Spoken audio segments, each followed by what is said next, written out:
Králi čokoládo. Áno, Klímo? Máme problém. Jaký, Klímo?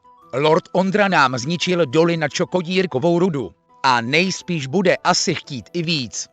A sakra. Co budeme dělat? Asi budeme musieť urobiť to, čo som si nemyslel, že budeme musieť urobiť. Co bude muset udělat? Poprosiť knížete kocku. Tu nágy sú plány, kdyby on dej zaútočí, zatiaľ to nechám na teba a Martina, než sa vrátim.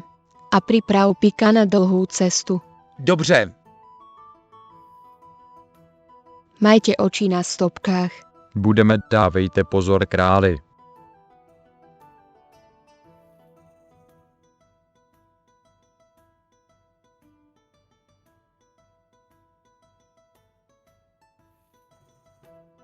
Co chcete? Musím sa porozprávať s knížetem Kockou. Ahoj, Kocko. Dlho sme sa nevideli. Potrebujem pomoc s Ondrom. Mám ho plné zuby. Ahojda, co za to? Jak jako, čo za to, vieš, koľko mi už dlžíš. No dobře, ale jak ti mám pomoct?